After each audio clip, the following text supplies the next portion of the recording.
today's goal is to do a little bit of review, but show some useful, in fact, very useful consequences of using mixed state presentations and how to calculate with them.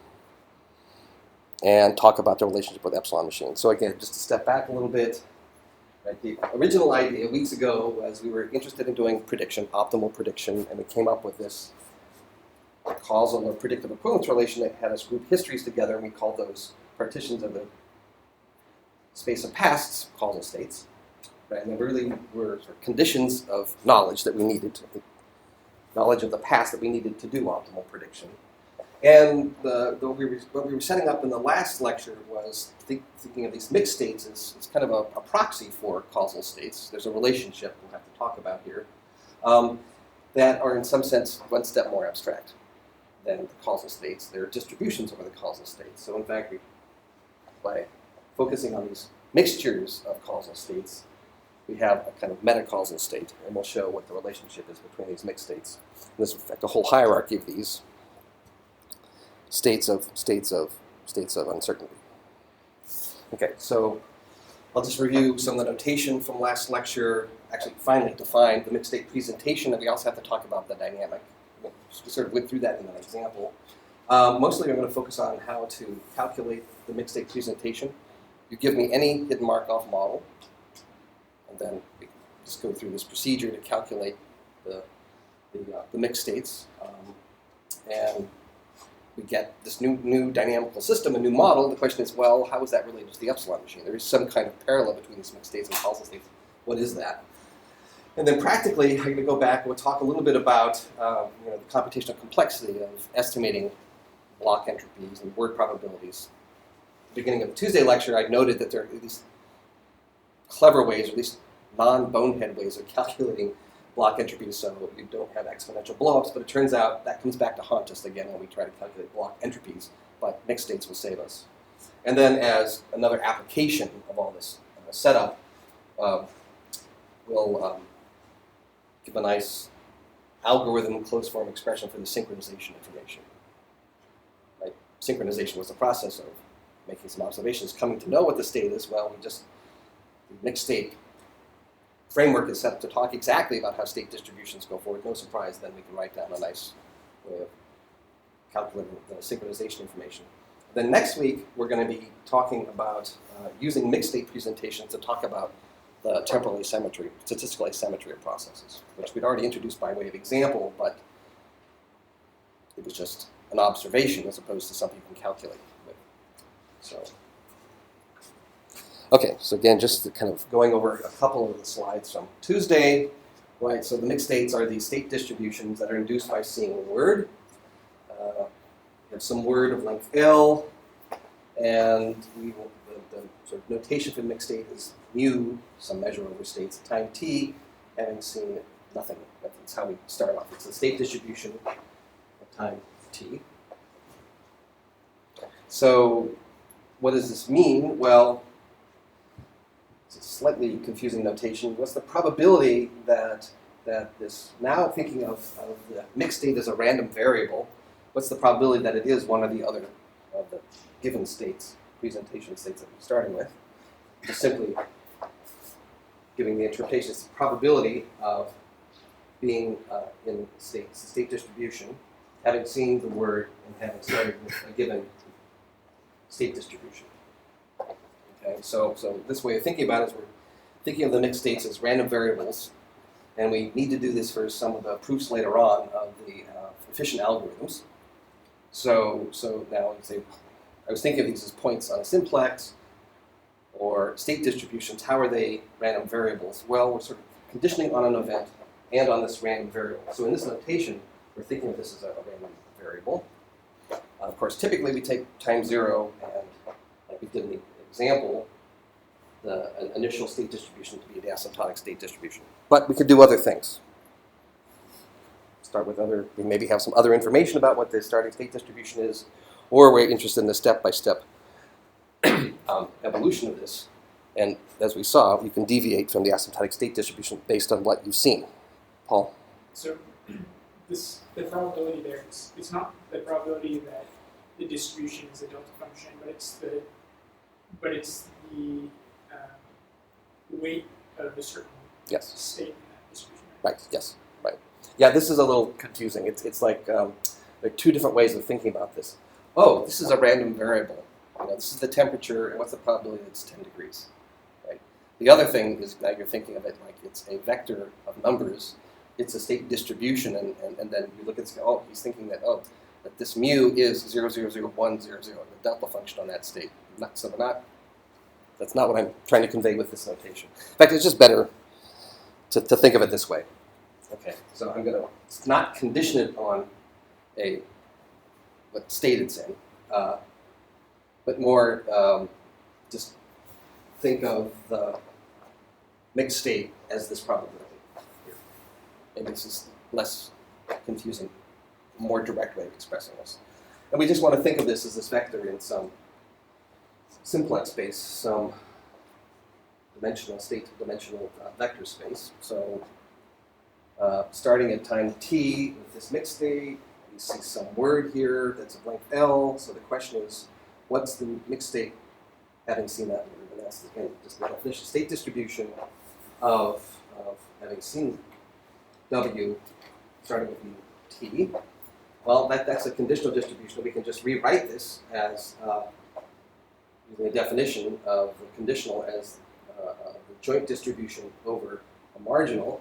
Just pull the word out in front and look at what's the probability that I'm in this particular state at time t plus L, having seen it and have produced the word W.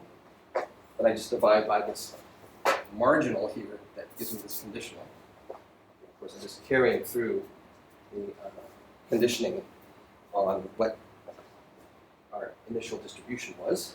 Well, we know how to calculate these things by pushing. This is just pushing the initial distribution forward using TW. And then the bottom is just we're normalizing that over all the states we could get to. Just marginalize that out, and that's this probability. Just sum out.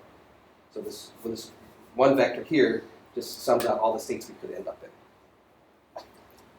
And that's the probability of seeing that word starting with this initial state distribution. So that's how we push these things forward. We have these mixed states, we've seen some word, and then push it forward, get this partial distribution, and then we normalize. Yes. The updated state distribution. Okay, so again, interpretation, sort of just the uncertainty in the state given a word, and now we're being very careful to specify the starting distribution, which we didn't make so explicit in previous weeks. We can track our uncertainty quantitatively, just looking at the state entropy, having seen a word. And when this vanishes, then we know the state with probability 1, and that means we're on one of the vertices of the mixed state simplex. Now we can think of these mixed states. This gives kind of a more formal or indirect way of thinking about them. Mixed states that have zero entropy are basis vectors of some space. So I mean, rather than three-dimensional or four-dimensional or two-dimensional simplex, we can imagine just arbitrary dimension and then use this as a criterion for finding basis vectors. We call these the pure states. They're in state A, B, or C. Then we think of sort of arbitrary mixed states as mixtures, these state distributions as mixtures over the pure states. So the pure states span this vector space, and a point in the middle of it is just an arbitrary mixed state. Of course, most of this is kind of clear enough in the examples where we just think of points in this geometric space hopping around on the simplex. Now, just to draw a little bit of the parallel, so remember the original introduction of the predictive equivalence relation for epsilon machines, right? We had this equivalence relation where we grouped two paths together when conditional on those particular paths, the distribution over the futures was the same. Okay, and now sort of what we're doing is we're using the mixed states as a proxy for the past. There's the states. Why do we use states? Because they summarize the past. Well, of course, that was a property we noted for the causal states. Now, I'm just drawing this parallel because there are some differences here. But so here we can think of another equivalence relation over mixed states. We're going to say that two words are equivalent under the mixed state construction when the state distributions are the same. Now, what might be the connection here? Well, these are words that we've seen. So these W and W prime are sort of like pasts. And then now we're looking at the equivalence of the state uncertainty, these mixed states. Well, if we know the internal state distribution, we can predict ahead. So that's how we can develop this future distribution here. But it's formulated slightly differently. So, but there's a parallel that where we can, we're going to use these mixed states as a proxy for carrying around all these partitions of the past. It'll be more efficient that way. The way also get some interesting insight. Okay, so that's sort of the, what mixed states are, a little bit of contrast with causal states, not yet the same thing, but similarly motivated and potentially equivalent. Okay, now we have, that's the state space, so what about the dynamic? Well, there is this sort of very natural dynamic with the words, right? I've seen some word and I observe another symbol and I have a new word. Just the concatenation of the word and the new symbol is a new word.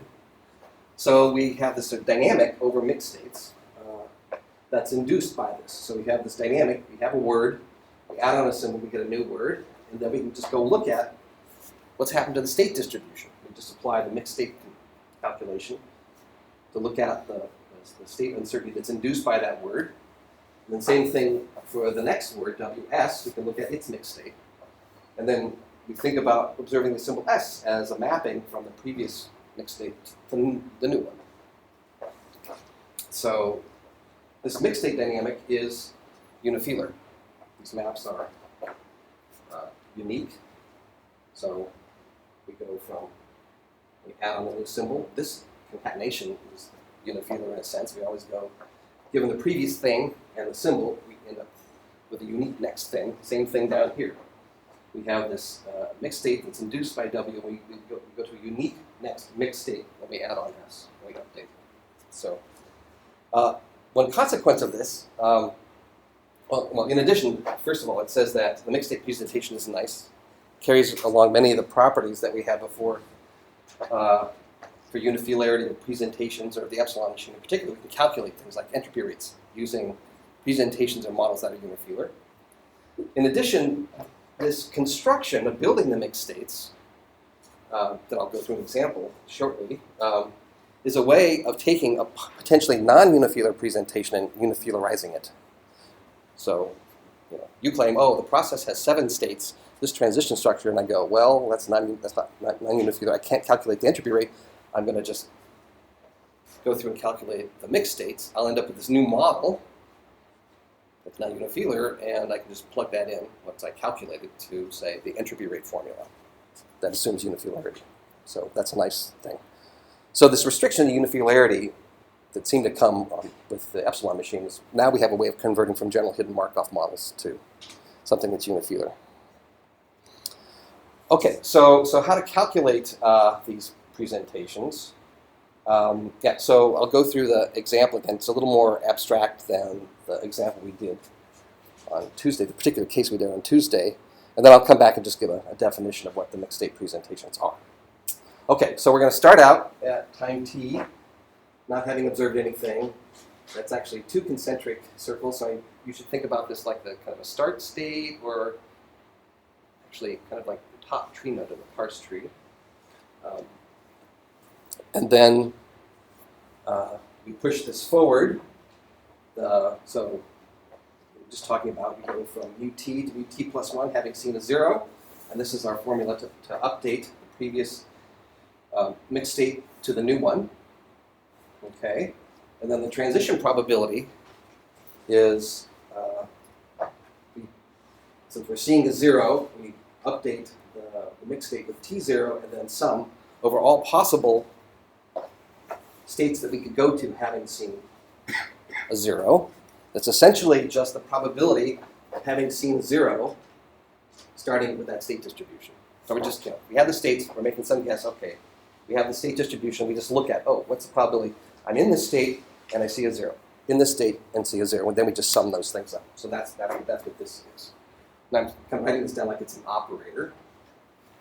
Same thing, we go through and check all possible words. So we just look for a 0, then what's the probability of seeing 1, starting in that state distribution. Again, that's just the probability. This is just this probability. And then we update the mixed state, but now using T1 and normalize. Okay. So we just keep doing this. So all possible words. We're just kind of treeing this out. This should sort of look like the parse tree for the epsilon machine reconstruction. We do it again. So now I'm in the mixed state at time t plus 1, having seen 0. Well, I can see another 0 here, and I just push it forward. Same expression here. And this is the conditional probability of seeing a 0, having seen a 0. And then we go to the mixed state at time 2, which is, the way I'm writing it down here, it's like we've updated directly from t to t plus 2, having seen the length 2 word 0, 0. Okay? Same thing here. 0, 1, this path. Now a mixed state that goes from the original down to here, having seen 0, 1, 1, 0, and 1, 1. Okay, so we just calculate this out. I mean, there might be disallowed transition, so we would see some of these branches not there. They have the 0 probability. Also, as we're doing this, and we saw that in the example, we can see one word or see another word. They can lead to these being the same. And this is where we're going to use the mixed state equivalence relation. It's important when, as we're treating this out, looking at all the words, when we see the same state distribution, it means from that point going forward, we're going to see the same symbols with probably same future morph.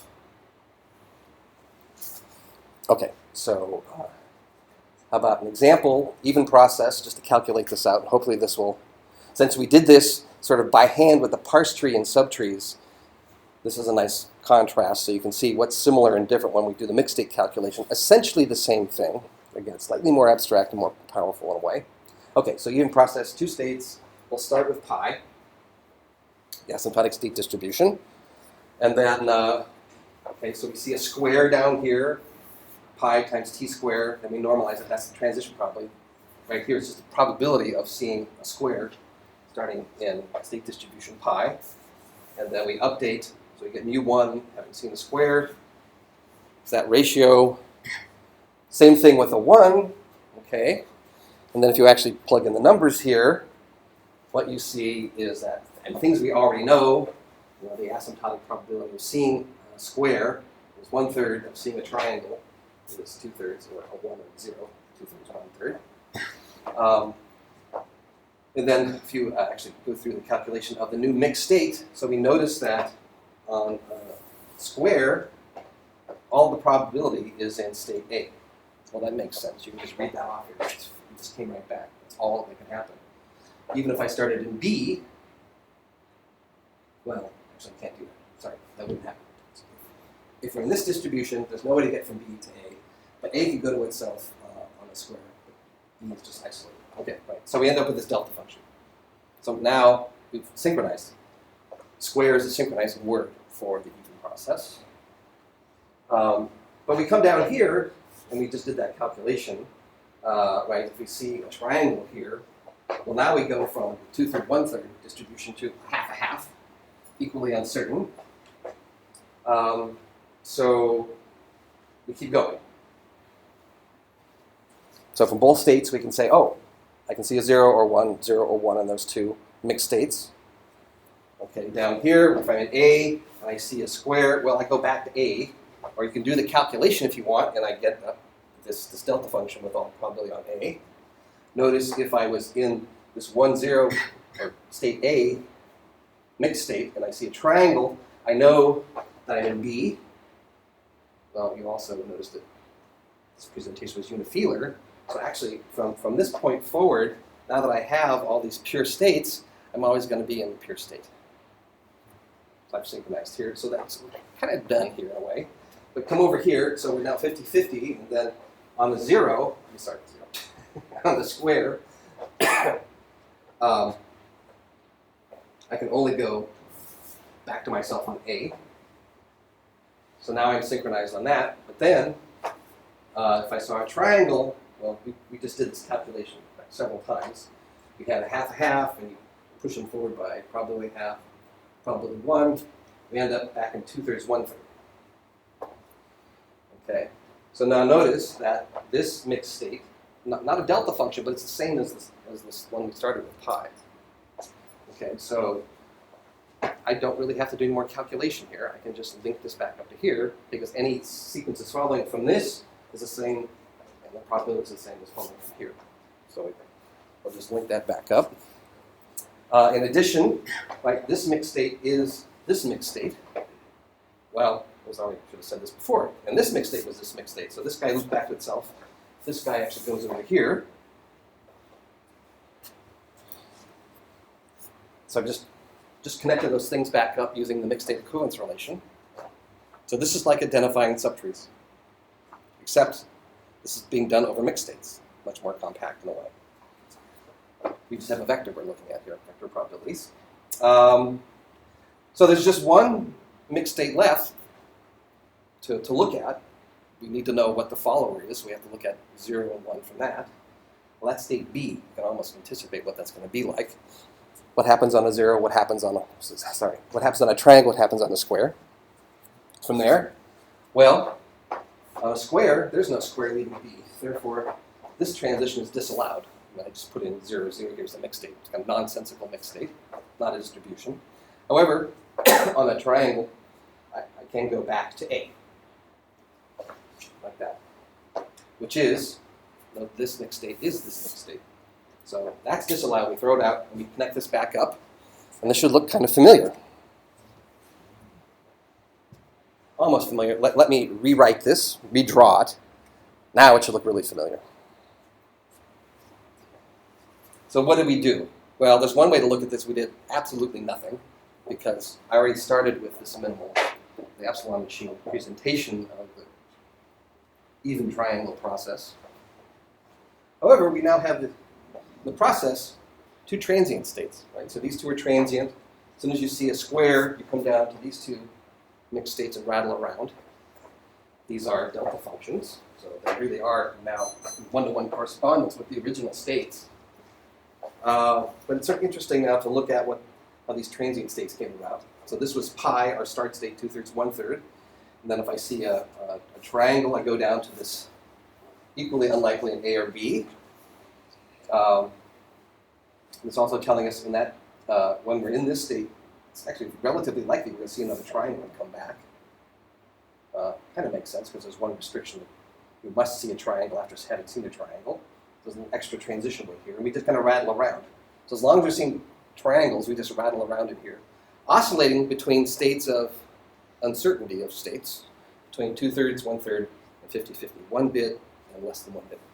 Back and forth as long as we're seeing triangles. And then so finally, with probability 1, looking at a sufficiently long sequence, we will take the other transition and see a square, and then we're synchronized.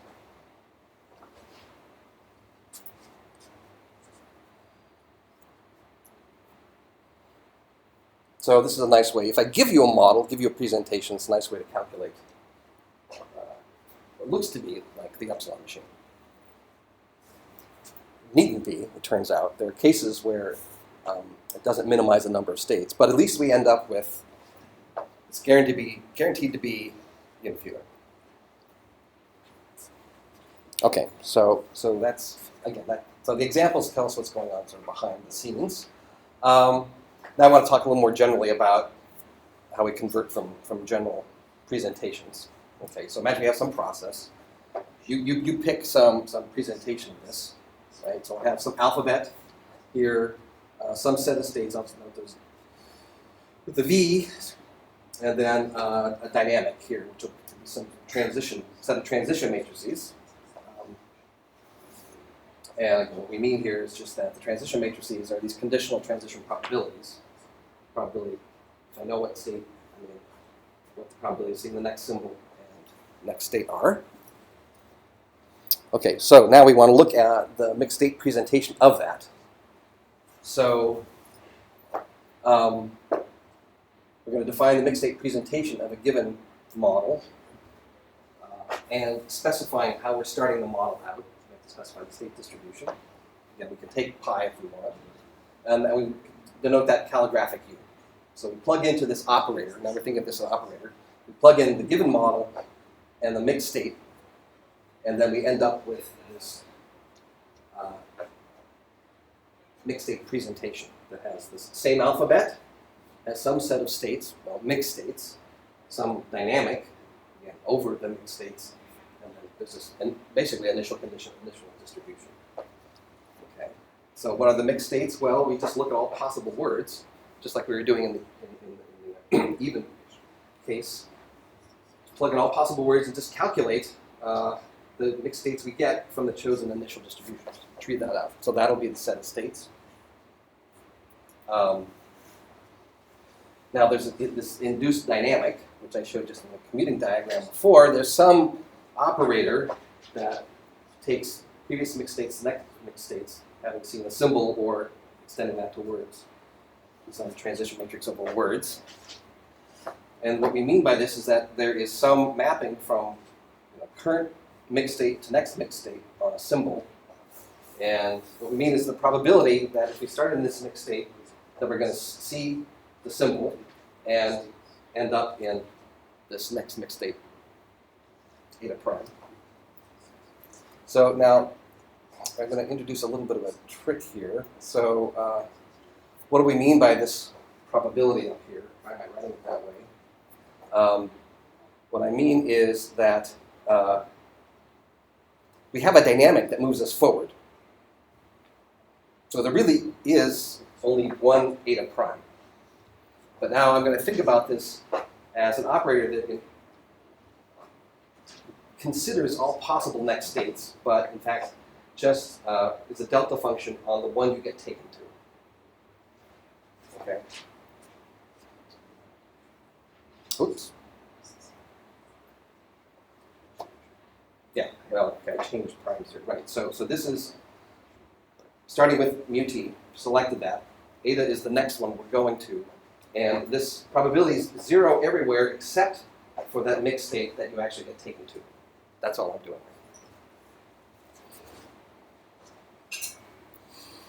Okay, so this update gets defined recursively, right? We can go from some mixed state at some time, and we've seen a word like L, and a new symbol takes us to the mixed state where we just look at this longer word, WX. The construction is unifilar. Again, the states of this MSP, the mixed state presentation, are the mixed states, or the states of the original presentation that we were working with. We can think about mixed states of mixed states. If I have another presentation that's also a hidden Markov model and I can do it again, turns out that this tops out.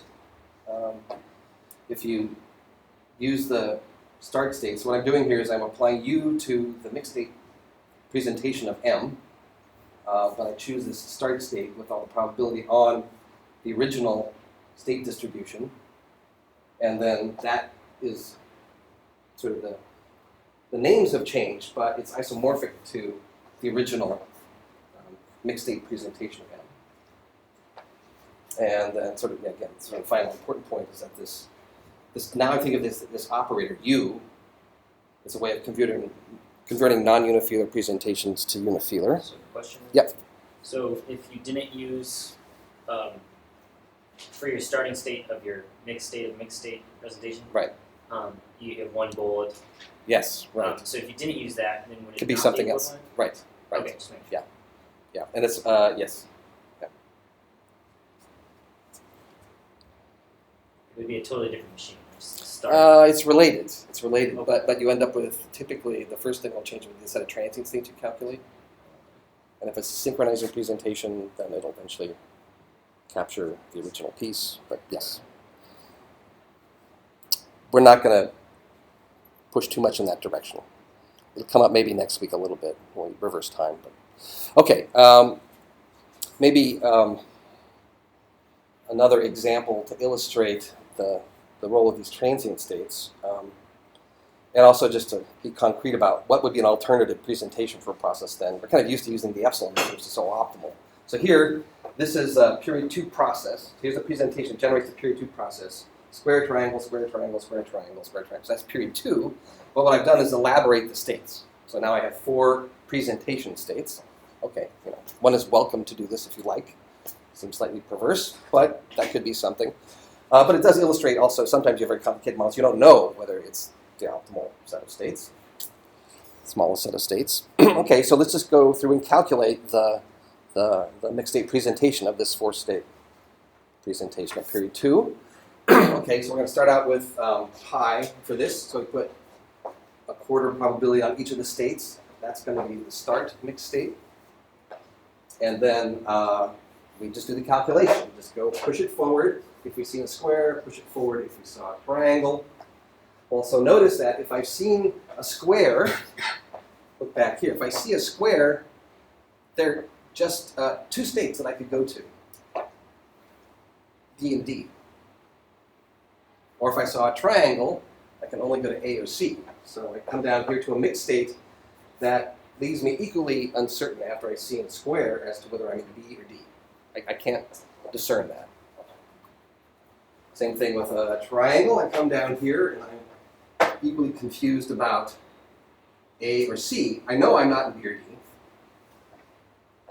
And then as I see a square, my uncertainty hops from being uncertain about these 2, I should say triangle, this guy.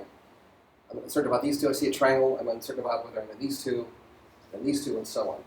So no matter how many observations I make, I'm always hopping around, and I never know exactly what state I'm in. So this is a presentation of the process that I cannot sync to its states. And the mixed state, the internal structure, the state distributions tell me that, right? Because otherwise we have state uncertainty 0, but we don't. Given that we've assumed this model, we can't synchronize to it. So the mixed states are of 2 kinds, just like the epsilon machines. We have transient mixed states, and these are mixed states that, at least eventually, you never revisit them. And then there are recurrent states, of course, and then you can rattle around in these forever, repeatedly visiting them infinitely often. One useful thing about the mixed state calculation, as I said, is that this tells us that the original choice of model is not synchronizing. Okay, so you'll never know exactly what presentation state you're in. Or the other way we say that is that this particular model is not exactly synchronizing. There's no finite word that will let you synchronize. I mean, if there was and it was unifilar, then you would sync. So it's kind of a nice exercise here. If this was unifilar, I could have started, this one is, could have started with a non-unifilar presentation or something like that, but imagine that this is unifilar, and if it is synchronizing, this one is not, then you can show that once you're synced, you're always synced. In other words, that there's some word such that the state uncertainty goes to 0. If that happens, then all the following words, all the allowed following words also lead to these delta function distributions, and so state uncertainty 0. We can do this again, so call this M. Well, we just calculated, my notes, this had 2 states, which should be a little more intuitive. It's a period 2 process. So does kind of bring up this question. When I apply this operator, and construct the mixed states from an arbitrary hidden Markov model, am I calculating the minimal number of states? Well, it turns out it doesn't always do this for subtle reasons. But we can do this again. So now I've got these 3 states. I'll call this machine M, and I can calculate M prime as its mixed state presentation of that. Okay. We'll start off here. We'll just assume that we're in the asymptotic state distribution of this, which is 50-50. Okay. And in that case, you can calculate this machine M prime, which actually is isomorphic to the original thing. So it's very interesting. 2 applications of this bring us back to the same model. It doesn't happen all the time, but there are certain conditions when it does happen. Like, for example, starting the mixed state as pi. And now notice that when we look at this, the mixed state distributions in these new mixed states, they're now delta functions. So we know that this model is synchronizable. This one wasn't, but this one is, and so on. So it sort of comes back to itself. Now it's interesting to ask the question: what are these? Right, so these are distributions over these 3 states, and these states were distributions over these 4 states. Okay. So what is this start state here? Well, it was pi for the 2 recurrent states of n. But how is it related back to the original presentation? Well, it's pretty straightforward. It's actually, we have this distribution, so we have half a contribution of this guy, and half a contribution of this guy. So in a sense, this means we should add up half of the 2 recurrent states like this, and lo and behold, that is the original distribution over the 4 states. So that's just kind of unpacking this hierarchy. You can always take it back down. So the relationship to the epsilon machine, in general, although the mixed state presentation is unifilar, it's not the epsilon machine because it fails to be minimal. And there are cases we're still thinking about the exact criteria that you need to add in to make, or to detect ahead of time that a presentation would, the MSP of it would be the epsilon machine, but it's often not minimal. In fact, Ryan gave me a nice, simple example, so maybe I'll put that on the homework. But we can still think about, because it is unifilar, and it's a presentation of the process, it's a prescient rival, that's equally predictive. And that means, in particular, that however it's partitioning up the histories, it's a refinement of the causal state partition. So there is kind of a relation. Yeah? I was going to comment that if anyone wants to work on when exactly MSP will be an epsilon machine, Yes. as their class project, Yes. I'd be willing to work with them on that. Okay, good. Yeah, okay, right. So there's a research project here. Exactly when, or what are the conditions that will, where the mixed state presentation of a presentation will be epsilon machine. We have some good hints about how to prove this, but it's not proven yet. So, and we have some simple examples that, again, I'll put one on the homework, where it doesn't minimize, but still gives you useful states. You know, there's still prescient rival states. Now, if you give me a causal state partition and calculate the mixed state presentation, you will get the epsilon machine, but that's kind of cheating. And in a sense, remember the epsilon function where you plugged in histories and it told you what causal state you're in? If when you calculate the mixed state presentation of a machine, if that result is the epsilon machine, then in fact the mixed states are the causal states. So we're really close. I mean, it's, you know, but there's just a little extra criteria here.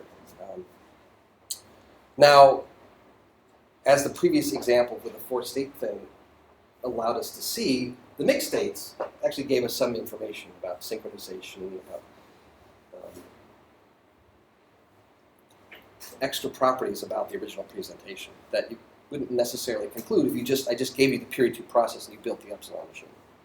So it lets you, in some sense, analyze presentations for how, in the 4-state period 2 case, how verbose they are, kind of over large. There's a way of, so we'll talk about that next couple weeks, about how to measure things like that, how redundant models can be. They have extra components in them. You don't need a 4-state presentation for a period 2 process. That's sort of obvious, but there are more general cases where there are extra components, and it's not obvious. You need some quantitative way of measuring that, and the mixed state presentation gives us a handle on that. So just to kind of summarize the discussion of how the mixed state presentations relate to epsilon machines. So sort of imagine we're given some hidden Markov model that generates a process. Well, we could go to the process and just from the word distribution that's produced, get the epsilon machine, using the predictive equivalence relation. Or there's a more direct way of doing this. What we do is we start with M, calculate its mixed state presentation, a dynamic, and then we simply minimize this. There are sort of well-known state merging algorithms. You just look, that will do this, and then the result will be the epsilon machine. Might be nice to do this kind of all at one go to find some modified mixed state operator that just did that, rather than tack on an extra algorithm that goes through and compares the sequences that come from states. Yeah. 50%. Yes, right. That does work. So. Yeah, right. So there are a number of Hopcroft, Ullman, Brzezowski. There are different ways of minimizing these. Like they come out of, they're very familiar from automata theory, although automata theory is just talking about non-probabilistic machines, but they're analogs of minimizing state merging, finding equivalent states for probabilistic machines. So that's what I mean here. Minimize. Okay, so concrete consequences of all this. I mean, I'm kind of hinting at why it's more useful, but there's nothing like, okay, what else can I calculate now? And it actually leads to a lot of quantities we can calculate in closed form. But the first thing is just to think about some algorithmic, the kind of computational complexity of calculating the block entropy. So we have a number of different information measures that all, in some way, directly or indirectly, rely on the block entropy. Right? Block entropy itself, I want to calculate these estimates of the entropy rate in terms of the differences between the block entropies. Also, the excess entropy depends on the block entropy because it's basically the offset for the linear asymptote. So if you can calculate this guy, you immediately get a handle on these guys and other things too. So, of course, one would like to go rather directly from the epsilon machine, right? We can get the entropy rate if I have the epsilon machine just from the state average transition uncertainty. So there's another way of doing that. But let's just think about the things that we can get from the block entropy. And just to remind us, it's been a number of weeks. So here's the random XOR process. And this is the calculation of it going out to 15 words. And here's our nice linear asymptote.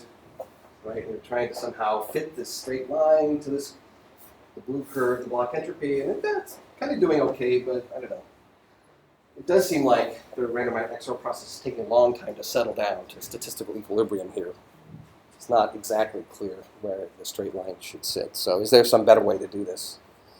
And just to remind ourselves, we talked about on Tuesday, right, there are different ways of calculating word probabilities. Sort of explicit.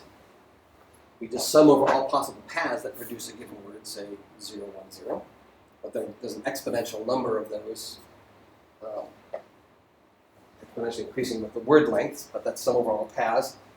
Instead, we sort of motivated thinking about mixed states on Tuesday by noticing that we can get a linear algorithm for calculating word probabilities if we just update the state probability incrementally along with each symbol that we see as we parse through the word. And that ends up being linear in the word length. So that's great.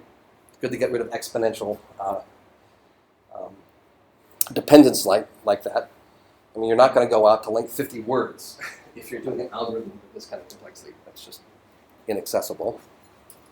However, when we go to calculate the block entropy, there's this little issue that we have to get the probability. And we can calculate the probability now in linear time with the word length, but now we have an exponential number of words, or a number that grows exponentially with word length. So when we calculate this thing, we have an exponential number of terms, and so the computational complexity is exponential in the alphabet size. Not states anymore, but alphabet size, even if we use this efficient word calculation thing. So it seemed like we're kind of screwed. So the problem is for block entropy is still exponential now. Why would we care about that? Well, in fact, the random XOR converges extremely slowly. So here's a length L approximation of E, just kind of looking at terms. Trying to go out for the random XOR, it's about 2.5. And notice here, well, actually, we will get to a way to calculate this. So this is the exact value for random XOR, 2.5 bits. But here, what we're showing is this curve, with this approximator coming out here, it has to go out to length 50 words. That's pretty bad. So even simple, relatively simple, the only 5 recurrent states here, can have informational properties that require looking over very long words. And therefore, in this case, since the entropy rate of random XOR is relatively high, so we're seeing pretty close to almost all of 2 to 50 words here. You could say, well, now just a second, how can you show me a quantitative plot of that? I'm actually showing you an estimate of that goes out to length 50 words. How is that possible? It should be impossible. So that's what I want to talk about, is how we can actually look at the convergence property and even calculate this approximately that far out. Next week, end of next week, we'll talk about how to get the exact value, kind of directly from the epsilon machine. But it takes some work just to get this quantity. So random XOR, many other randomly chosen hidden Markov models have very slow convergence properties. So we need to do something else. I'm using this plot to tell you how slowly it converges, but it begs the question because, in fact, we use the efficient algorithm to get this far out to see how it converges so slowly. So, okay, so how are we going to do this? A few observations. So when we calculate the block entropy, call this the sort of implicit way we were thinking about it before, notation from lectures in the winter quarter, right? The entropy of length 1 words is just the entropy of a single variable. Length 2 words, a block of 2 symbols, but now we can, of course, factor that out. That's a joint entropy. We can break that into a conditional entropy, uncertainty in the next symbol given the previous, plus the uncertainty in the previous. That's just h of 1. So we can actually get to h of 2 by remembering h of 1 and just calculating this conditional, one-step conditional uncertainty. For h of 3 here, right, we have this joint entropy over 3 variables. Well, I can break that into the uncertainty in the previous 2, and I should say uncertainty in the third symbol given the previous 2, plus the block entropy over 2 symbols. But we have that number already. We remembered it. So there's this telescoping way of calculating block entropies that result in us just remembering the previous block entropy. So we calculate whatever algorithm is going to start from length 1 and go on up, calculating these things. And then all we have to do is calculate this uncertainty in the next symbol given some past. So this is the quantity that if we can calculate this efficiently, then we'll be able to go to long word lengths. We can get around this exponential dependence. And shouldn't be any surprise that we're going to use the mixed states to be proxies for these long words. We won't actually condition on long words. We're going to just, as we're going forward, L1, L2, L3, we're going to just keep pushing the current state distribution forward. And then we're going to replace this term with the uncertainty in the next symbol given the immediately preceding mixed state. And then mixed state calculation will go fast. So that's the main idea. And to do that, we, of course, have to be a little more explicit about what we're conditioning on. So here I just kind of rewrote the previous argument for the telescoping calculation and just put in the fact that we were assuming pi as the starting state distribution. Right? This is what we meant all along here, and the same sort of factorizations occur.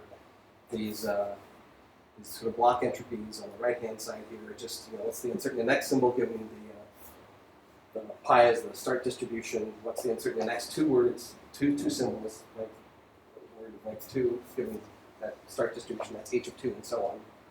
So really what we have to focus on here is this uncertainty in a single symbol given the previous word and explicitly stating what the start distribution is. But again, now that I put this in here, what we're going to do is move it forward for L equal 1, mixed states, L equal 2, and so on. So this is what we're interested in, calculating efficiently with mixed states. So the main result is that term, one-step uncertainty, can be rewritten in terms of these conditional random variables, but basically the mixed states at time step L conditioned on your starting mixed state. And then we know how to push these things forward linearly, so then we'll be in great shape. So it's a pretty straightforward idea. We just keep pushing the state distribution forward, and then we just have to look one step ahead. Just look at the transitions from those mixed states to calculate this conditional entropy. Then we're home free. So just to write it out explicitly, given this result, then a block entropy is just, you just add this term in incrementally as we go to longer and longer words. So we just have a single step conditional block entropy to calculate. So, and the result is an algorithm that's linear in L. That's why we could show you that previous random XOR estimate of E. And why is this happening? Well, it's just state distributions are great ways of summarizing the past. That's the whole lesson here, or trick. Okay, so now we need to, I did kind of state it as a theorem, so we need to prove this. And I'll kind of step through it. It's not too bad. There are a couple properties we need to establish. So remember before we had this way we were talking about moving the mixed state forward one step on seeing a symbol. That was this vector matrix multiply in this sort of funny form. I'm going to kind of replace this form with a delta function. But I mean the same thing. It seems highly redundant because we're pushing the distribution forward with a deterministic function. Therefore, there's only one next value we're going to be getting here. And every other place, this probability is 0. We're not going to go to that mixed state. So, but stay tuned. So I'm just taking those two cases and summarizing them kind of compactly with this delta function. It just means that this is one when the eta I'm looking at here is the mixed state pushed forward. Okay. Otherwise, the mixed state probability would be 0. Okay, so first result is just to remind us how we go back and forth between the mixed states as random variables and thinking about the presentation state distributions. Okay, and it's just kind of a one step we use later on in the proof of the theorem. So how do we establish that? Well, we have probability of x given mu. Well, I can think of that actually as the marginal distribution when I sum over all possible, marginalize out all next mixed states. So this is just sort of unpacking this, just kind of adding in what seems to be arbitrary variable here. But in other words, I'm just taking this joint distribution and marginalizing out eta to just get the symbol in front. Well, I just wrote down what that is here. That's at this delta function here. And then this just sums out to 1. So it's really just, the statement is that the probability of x given the mixed state is the same thing as probability of x given the state distributed according to the mixed state. Kind of rather straightforward. Or you can think of this probability of seeing x given pi is the same thing as seeing x given that the initial state distribution was distributed as pi. So yeah, there's this the notation we're shifting between talking about a state distribution or a random variable. Okay, the other thing we need is to look at just how the uncertainty in pushing forward the mixed state. So what's the probability of seeing this or that mixed state given that we started with a particular mixed state? Same move as before. We think of this quantity as the marginal now over x of this joint conditional distribution. Well, we're using this delta function here to map this in. And then, right. So then what we do is just move back from the state random variable distributed according to the mixed state to just thinking of mixed state being equal to that particular mixed state. Mixed state random variable being that mixed state. So now, the way to think about this is, so what we're trying to figure out is, I'm just going from mixed state to mixed state. But of course, the mixed states are calculated or are induced by the symbols that you see. So what we're showing here is that the contribution to the probability of mixed state eta comes from all of the symbols that lead to that mixed state. So here I am at eta, and I've got mu of t the previous, and I have various symbols coming in that take the probability from the various states and contribute that to eta. So that's what this delta function is doing, sort of indirectly, right? Because I've rewritten this in terms of the uncertainty in the next symbol, and I'm sort of grabbing the probability of seeing those symbols and adding those up when those symbols lead to eta, or namely the next state. Okay. So, and we can generalize this from just one step to L steps. So I start with at mu at time 0, and I end up with eta at time step L. Again, it's the same kind of trick using the previous thing. Maybe easy to see for L equal 2. So I want to take mu 0 and push it 2 steps forward. Well, now I have 2 random variables, R1 and R time step 1, time step 2, eta and psi, going forward from mu 0. And I just, again, kind of unpack this using basic identity, same construction as before. And the net result is that you can write the probability of being 2 steps ahead in eta by summing up the probability of seeing these words, all possible words of length, to what they contribute to that next state. Okay, now for the longest series of stuff, now the actual proof of that theorem, that we have this efficient way of using mixed states as proxies for past and calculating the block entropy. So again, this was the term that we're adding up at each L to get the block entropy.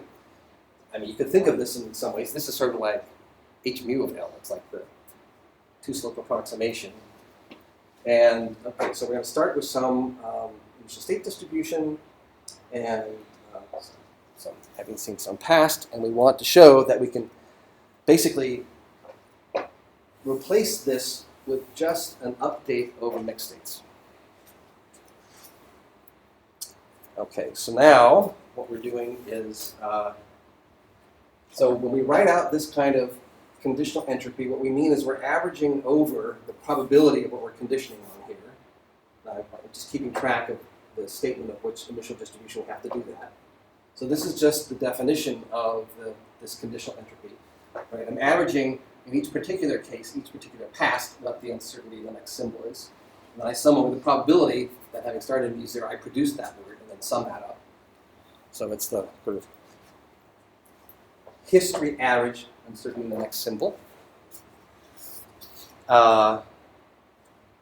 Then I can just sort of replace based on the previous results, rather than think about this, random variable that's distributed according to this, like the states being distributed according to some distribution, that I have this, again, I think of it as like the vector is actually equal to this mixed state. And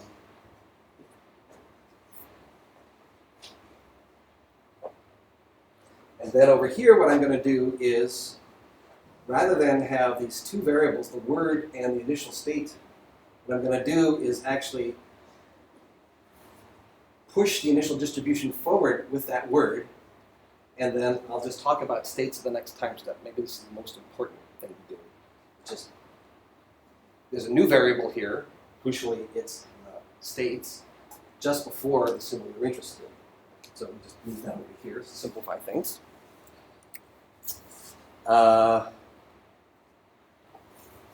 Right. Now, like the previous lemmas essentially showed, we can shift from talking about the states of the presentation to the mixed states of the presentation. So just like a notational change, it's a semantic shift here. Then we do these proofs are sort of unsatisfied, kind of a null move. I'm going to stick in this delta function here, which doesn't really add anything, and then make some identifications. So I'm just going to sum over etas such that they're equal to this previous, immediately preceding mixed state. Well, that's fine. I didn't do anything. There's no other eta dependence in here. But what I can do then is replace this immediately preceding mixed state with eta. That's just a simple identity there with this delta function. Now, of course, the magic happens when you swap the order of summation for most of these things. So I'm going to pull this guy here depends on eta, but doesn't depend on w, right? This doesn't depend on w. So I pull that out front. So I'm going to sum over these preceding mixed states here. So I have this single step uncertainty in the next symbol and a previous mixed state. Pull the sum over omega through here, and now just look at this probability. But this is the thing we were just looking at. So we know what that sum over w is. Right? I can just replace that with this now joint distribution over previous mixed state, and having seen the word starting from mu0.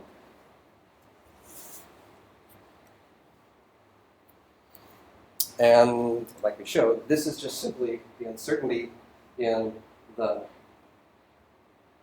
mixed state we get at time step L, given we started at mu0 times 0. Right? I'm just marginalizing out this. Okay. And that is what we were looking for. Right? So now we're looking at this sort of uncertainty next symbol given the immediately preceding mixed state times the probability of seeing that mixed state, given that we started with mu0. So it's slightly telescoped here. That was the goal. So now we don't have to think about the history or even the states explicitly, but instead we just push forward. What's packed into here is we just push forward mu0 up L steps as we read in the different words. Just push this forward. Yeah, Paul. So I'm trying to understand how one would go about the calculation, given the last steps. Yeah. So are we imagining looking at the mixed state presentation, and at any time you look at the mass in each node, and the entropy is basically the mass times P log P. So you're summing over all of the edges out of each node and weighting by the mass. Yeah. Yeah, I mean, it's almost like... It's almost like the H. Yeah, exactly. Yeah, it's the same. Right. Yeah, so there, right, if I give you the epsilon machine, and then what you do is you do the state averaged, using the asymptotic state distribution, the state averaged branching uncertainty. Well, this is a state averaged symbol uncertainty. Well, it's a branching uncertainty because these label the edges, and this is a mixed state, it's a feeler, so that's not a problem. So it's basically the same idea, except that what we did is we go from one word length to the other. We just have this incremental update we do with both possible symbols we could add on to the previous length L-1 word, and we just calculate two new mixed states. The one I could see on a 0, the one I could see on a 1. Now I have two new mixed states. I use that to calculate the h of L-1, and then just keep adding on. So the point is always to break this down to, as you're increasing L, you're just updating this state information, the mixed state information, and then the calculation at that point is kind of trivial, because the mixed states have summarized all the probabilistic information you need from the past, and I just took one step ahead, just like the h mu. So you don't have to calculate any particular word probabilities. You're just pushing the MSP forward. Yes. Yeah. I mean, how you actually implement, there's some more subtleties here, but this at least establishes that it's possible, and then you roll up your sleeves and do some clever coding. So let me just finish up here, just to talk about the synchronization information. I mean, in fact, the whole paradigm seems to be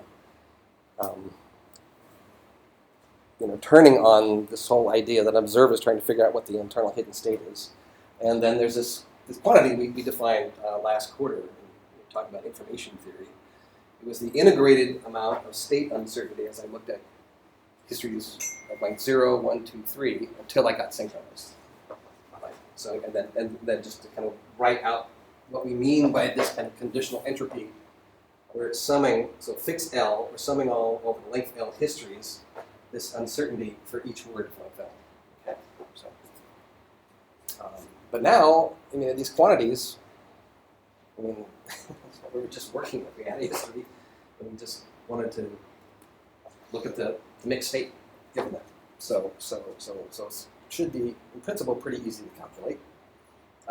Basically, just go through all the words and calculate the mixed states that they induce. So we can get these, right, these probabilities, which go into that H function there.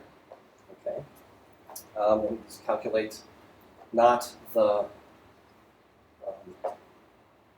so much the conditional entropy here, but just the state uncertainty, because that is the conditional uncertainty of the states, given what you've seen. So it's just really compact. And you can simplify things by keeping track of equivalent mixed states and so on. Okay, so I think this is sort of the last proof-like thing. It's just a calculation. So we just have to, again, the goal is to rewrite this history-dependent thing in terms of just updating mixed states. Okay, so first we get our definition here. I'm going to put in, you know, be explicit about the dependence on the initial state distribution, and the definition is just we're going to average this conditional entropy of instances over all possible history instances. This is just the entropy of the mixed states.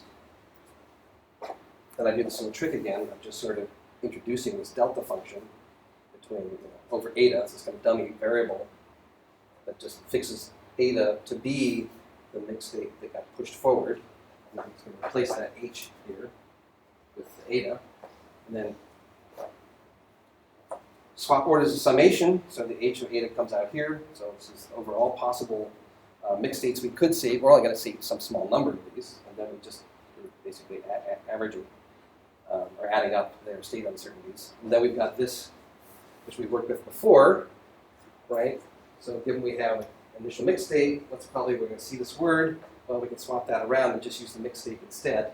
By summing up, you know, the words that contribute to the mixed state, we end up with this. So we proved that before. So we're just now averaging, or I should say, adding up the mixed state uncertainties over those mixed states that actually occur, and weighted by the probability of their occurrence. So it's all kind of this very similar manipulation. So the result is that we can, rather than the original definition, we can just do this calculation over the mixed states. So mixed state weighted state uncertainties. So at each L can be the mixed state entropy, and then weighted by the probability of being in those states. Now, what's interesting about this is that the mixed states you run across here, they might at some point turn into being those associated with the epsilon machine. Well, those will be the synchronizing words. Those don't contribute, of course, because the state uncertainty is 0. So this calculation is really, the mixed states we're using are transient mixed states to calculate this. So, yeah, so you can actually just now write this synchronization information directly in terms of the mixed state presentation for the recurrent epsilon machine. So just to summarize now, so what's the, you know, we gained a lot by, well, I guess at first we were just looking at how to thoughtfully calculate word probabilities and notice that it's better just to propagate, to push the state information forward rather than consider the space of all possible paths. In some sense, it's kind of a benefit of like having a little model in mind of what the structure of the process is. In this case, we have the states, and we've looked at state distributions. Very practical consequence. We now calculate block entropy linearly in the word length. We did have to suffer a bit through talking about these conditional random variables, but hopefully at least the motivation in terms of the simplex and updating the simplex made that clear why we had to do that. The proofs rely, at least the way I can think about it now, in terms of this. So there's a little bit kind of bending over backwards in terms of formalism, but the benefits are worth it. So yeah. And we're now also looking at, rather than just always focusing on asymptotic state distributions that lead to a stationary process, we're actually looking at all possible different word distributions, how they get updated on a machine. So we don't have to just think about the sort of stationary case. Okay, so that's that. Any other questions?